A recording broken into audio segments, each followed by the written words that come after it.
Welcome back to a brand new video, guys. In today's video I thought of doing a little bit of a best ball worst ball challenge. It's pretty empty golf course right now, so I'm going to be able to hit 2 shots, and we're only doing this on par 3s because, as we know, par 3s require quite a bit of accuracy, so it's a pretty good place for me to practice this. And let's see what we can do out there.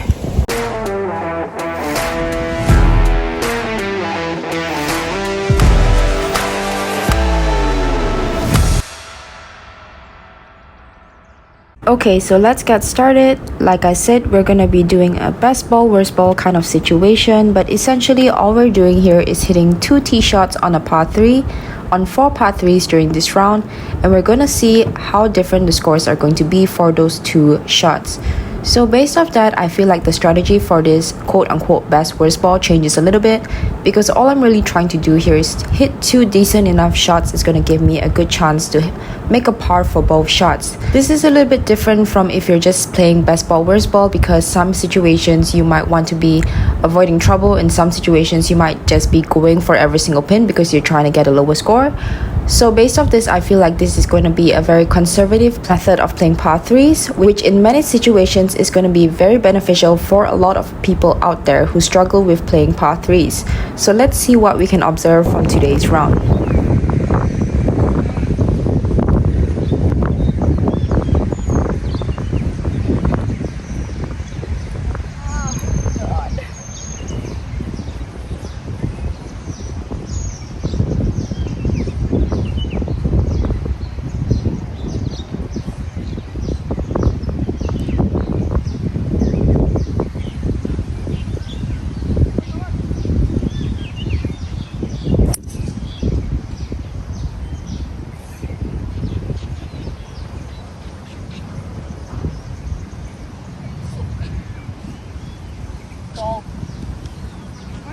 Golf in a nutshell. For today's pin position on this hole, my target was the bigger side of the green here, because those bunkers are located behind today's pin position, and therefore the left side becomes much narrower of green. For the first shot, I pretty much doubted myself as I was over the ball, because I felt a big gust of wind and I was thinking, maybe this is not the right direction and probably not the right club, and therefore I just kind of pushed it out towards the right side, and I just did not really trust the club.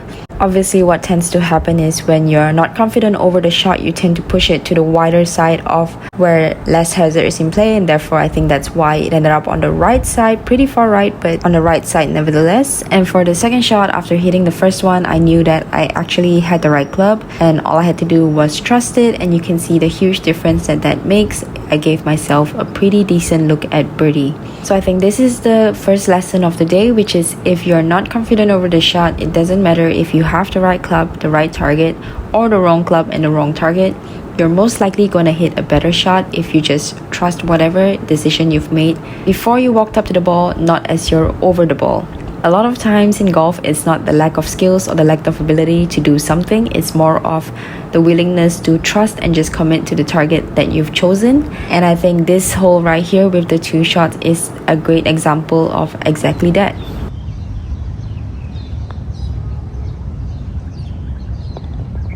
With all that being said though, a good chip and a good putt can still save you a par, and you also need a good putt after a good shot to make a birdie.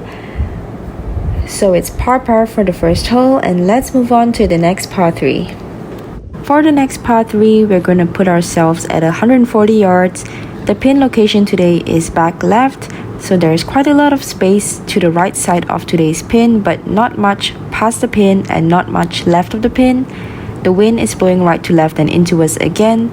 Since I play a draw, this is a pretty comfortable shot for me, hitting a pretty short iron as well. I know that I can be pretty aggressive with this line. I don't have to be overly conservative, however still aiming towards the bigger side, which is the right side of the pin.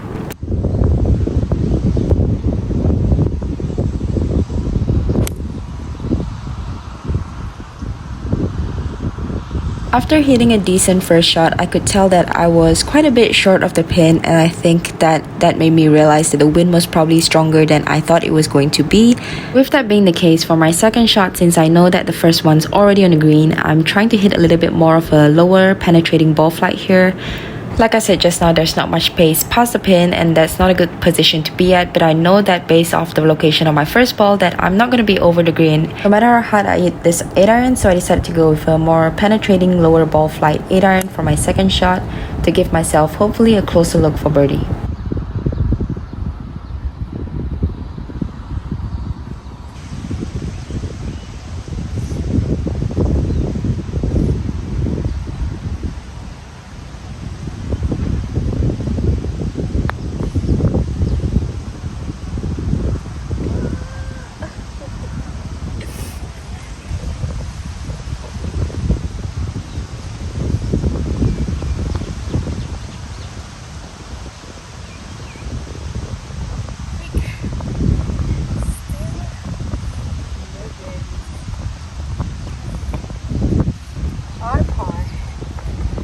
So for the next par 3, its pin position is pretty central. It's right in the center of the green and it's located center distance wise as well. However, this is a 3-tiered green, so if you don't get it past the first tier, it's pretty hard to get to the second tier. And if you get it to the second tier, there's a chance that you're gonna bounce over to the third tier. So it's one of those greens where distance control is very important. One of the things that I've been finding interesting throughout this experiment is actually seeing how I can adjust my distances based off the performance of the first shot. So like over here, the first shot ended up being on the first tier, so I knew that I could give it a little bit more juice to get it hopefully towards the second tier. So that's what I was trying to do here, hit more of a fuller 6-iron for my second shot. So although I did end up carrying the second ball further, it ended up hitting the top of the tier and getting a bad bounce and kicking backwards. So I ended up having 2 identical putts for birdie on this hole. So let's see if we can hopefully make one of them.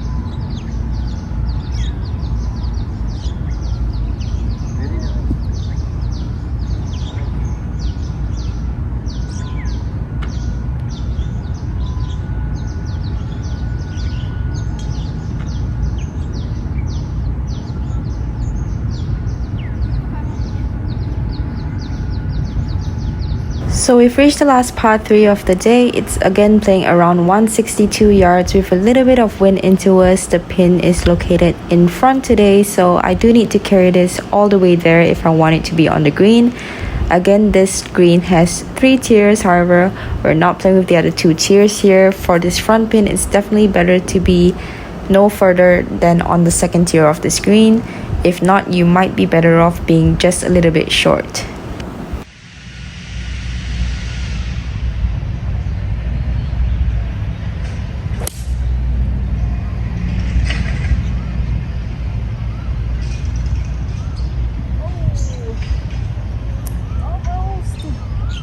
So I hit a good first shot that it was going directly at the pin, but it was literally maybe 2 yards too short.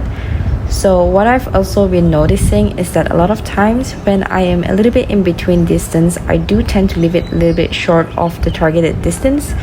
So that's definitely one of the takeaways from today's experiment for me, is just to be able to work a little bit more on my half shots when I don't have the exact distance that I carry a certain club, which, let's be honest, that's most of the time when you're on a golf course, just to maybe leave myself over more often than I leave myself short, because in today's experiment I definitely left myself short a couple of times.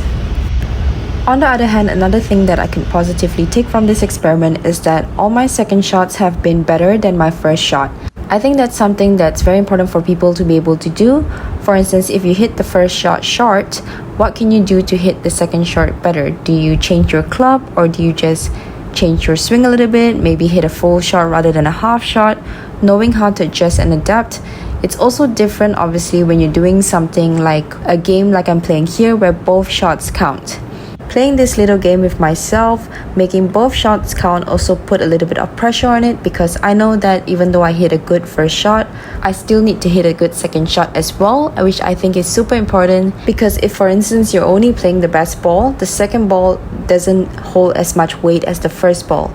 So I think this is just a fun little game that if you have time and you have space on the golf course to be able to do, this is a great way to not only learn how to adjust your distances, but also maybe to learn a little bit more about your own game. So I hope you guys enjoyed this video. Don't forget, give it a thumbs up and comment something that you might have learned from this video. Catch you guys in the next one.